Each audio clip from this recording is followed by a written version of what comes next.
আসসালামু আলাইকুম। ইরানের সাহস দেখে হতভম্ব গোটা বিশ্ব। মধ্যপ্রাচ্যে আমেরিকার সবচেয়ে বড় মার্কিন সামরিক ঘাঁটি হচ্ছে কাতারে, যেখানে 10,000-এর অধিক মার্কিন সেনা রয়েছে এবং শতাধিক যুদ্ধ বিমান এবং ড্রোন রয়েছে। মধ্যপ্রাচ্যের এই সেনা ঘাঁটি থেকে, কাতার থেকে পুরো মধ্যপ্রাচ্য পরিচালনা করা হতো মার্কিন সামরিক ঘাঁটিগুলো। তাহলে কত বড় মার্কিন সামরিক ঘাঁটি এই কাতারে রয়েছে, সেখানে ইরান ক্ষেপণাস্ত্র হামলা করছে। তাহলে ইরানের সাহস কত একবার চিন্তা করে দেখেন।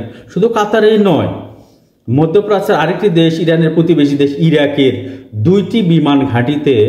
দুইটি মার্কিন সামরিক ঘাঁটিতে আক্রমণ করছে। আজকেই মঙ্গলবার 24 তারিখ সেখানে আক্রমণ করা হয়। ইমাম আলী সেনা ঘাঁটি আর আরেকটা সেনা ঘাঁটিতে সেখানে ইরান আক্রমণ করে। এই যে আক্রমণ যে করলো, আমেরিকা বলছে যে অধিকাংশ মিসাইলগুলো, ক্ষেপণাস্ত্রগুলো তারা আকাশ প্রতিরক্ষার মাধ্যমে ধ্বংস করেছে, কিন্তু আবার এও বলছে যে ক্ষয়ক্ষতির পরিমাণ হচ্ছে খুবই কম। এখন প্রশ্ন হচ্ছে, আকাশেই যদি সবগুলো ধ্বংস করে থাকে তাহলে ক্ষয়ক্ষতির কথা কেন এখানে আসছে? আর আরেকটা বিষয় একটু বোঝেন, সেটা হচ্ছে ক্ষয়ক্ষতিই হলো না, ইরাকেও ক্ষয়ক্ষতি হলো না, আপনার কাতারেও ক্ষয়ক্ষতি হলো না। কিন্তু একটা জিনিস চিন্তা করে দেখেন তো, মধ্যপ্রাচ্যে সহ পৃথিবীর যত মার্কিন সামরিক ঘাঁটি আছে, এই ঘাঁটিগুলোতে পৃথিবীর সবচেয়ে পরাশক্তিগুলোও কি আক্রমণ করার সাহস পেয়েছিল? ধরেন রাশিয়া পরাশক্তি, এরপরে আপনার চায়না পরাশক্তি, তারা কি মার্কিন কোনো একটি সামরিক ঘাঁটিতে আক্রমণ করার সাহস করেছিল? কিন্তু করেনি। কিন্তু ইরান সেটা করে দেখিয়েছে। তাহলে ইরান শুধু সামরিক শক্তিতেই বলিয়ান নয়, মানসিক শক্তিতে এবং সাহসের দিক দিয়ে অত্যন্ত অত্যন্ত উপরে। অর্থাৎ আমি মনে করি ইরানও একটা পরাশক্তি। তাহলে পরাশক্তি যদি নাই হতো, আমেরিকার মতো পরাশক্তির সঙ্গে টক্কর দেওয়া, তাদের সেনাঘাঁটিতে আক্রমণ করা, ক্ষতি না হোক, এটা কিন্তু চারটিখানি কোনো কথা নয়, ছোট কোনো কথা নয়। এবং এর পরবর্তীতে যে রিয়াকশন আসবে আমেরিকার, এটা সামাল দেওয়ার মতো ক্ষমতাও ইরানের রয়েছে।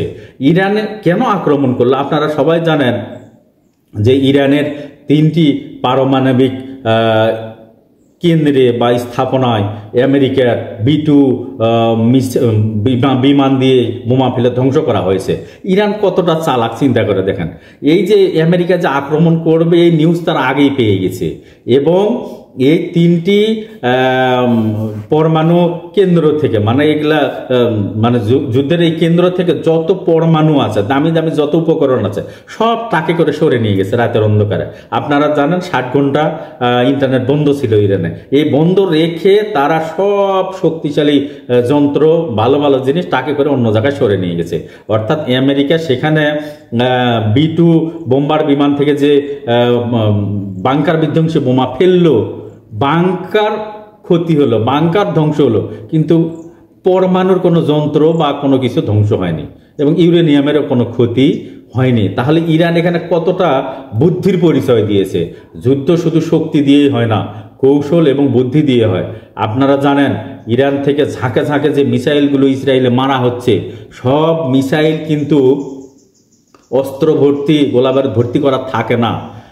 মাঝখানে একটা মিসাইল গোলাবারুদ ভর্তি করা, যেটা অ্যাটাক করবে, এটাকে প্রোটেকশন দেওয়ার জন্য এর সাইডে আরো কয়েকটা মিসাইল যায়, যাতে ইসরায়েলের আকাশ প্রতিরক্ষা ব্যবস্থা দিয়ে বা আয়রন ডোম দিয়ে যেন আঘাত করলে সাইটের গুলো ভূপাতিত হয়, কিন্তু অরিজিনাল যেটাতে অস্ত্র আছে, গোলাবারুদ আছে, সেটা গিয়ে আক্রমণ করে। তাহলে এখানে কতটা কৌশল ইরান নিয়েছে। আরো একটা বিষয় লক্ষ্য করেন, ইসরায়েল 13 তারিখে যখন ইরানে হামলা করে, তারপর থেকে ইরান যতগুলো ক্ষেপণাস্ত্র ছুড়েছে ইসরায়েলে, এগুলা ছিল একটা কৌশল। আজ থেকে 20 বছর আগের ক্ষেপণাস্ত্রগুলো তারা ইসরায়েলে আক্রমণ করেছে। 20 বছর আগের গুদামে পচে যাচ্ছিল, দীর্ঘদিন ধরে গুদামজাত হয়ে আছে। এগুলা যখন আক্রমণ করলো, ইসরায়েল মনে করলো সত্যি সত্যি আক্রমণ করছে, প্রতিহত করতে হবে। তাদের আয়রন ডোম, আকাশ প্রতিরক্ষা ব্যবস্থা খরচ করতে করতে ফিনিশ, তাদের আকাশ প্রতিরক্ষা ব্যবস্থায় ফিনিশ। কিন্তু তারা বুঝতেই পারলো না যে অরিজিনাল অস্ত্র কিন্তু তারা তখনও মারেনি। অরিজিনাল অস্ত্র মারলো অনেক পরে এসে 2-4টা, বেশি না। ইরানে এরকম গাদি গাদি ক্ষেপণাস্ত্র আছে আন্ডারগ্রাউন্ডে, পাহাড়ের নিচে, কিন্তু তারা মারতেছে শুধুমাত্র তাদের গুদামে যেগুলা দীর্ঘদিন ধরে পড়ে আছে সেগুলা। অরিজিনাল যুদ্ধ যদি আমেরিকার সঙ্গে শুরু হয়, মধ্যপ্রাচ্যের একটা ঘাঁটিও থাকবে না, সবগুলো জালে পুড়ে ক্ষেপণাস্ত্র দিয়ে ধ্বংস করবে ইরান।